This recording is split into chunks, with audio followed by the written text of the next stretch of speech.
Welcome back. Right now, there are about 252 customers without power in our area. We know that there are around also 1,000 line workers prepared to fix some of the damage that we're seeing in the Triangle right now.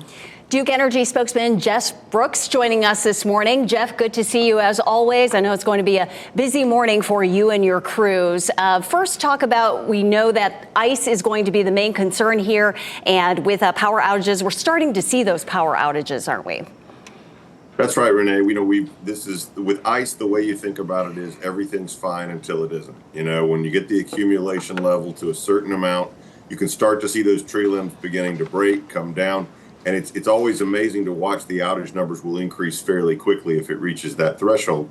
I came outside just a little while ago. I did feel a little sleet mixed in with that, so that's a good thing. But we are starting to see that accumulation happen. So even though it's quiet now, those numbers could start to climb quickly in a little bit in the future. Absolutely. And as we begin to see those power outages increase, how do you navigate getting your crews to those specific areas to respond? Well, that's a challenge always in an ice storm. When the roads begin to become treacherous to drive on, we have to be focused on the safety of our crews first and foremost. So we will probably, in a lot of cases, wait until we can get some of these conditions out of here with the precipitation. That'll allow us to do our damage assessment, to be able to figure out where our hot spots are, and then go out and tackle those. If there's something easy or an emergency they can get to, they'll certainly try to do that. But we're not going to put those crews out on the roads until we know those conditions have improved a little bit from the current precipitation. And Jeff, what's the best way for people to stay in touch with Duke Energy as far as reporting that their power is out, and then also getting a restoration time if and when those power outages happen? Well, like with any storm, your mobile device is your best friend. So report it by texting the word OUT, O-U-T, to 57801.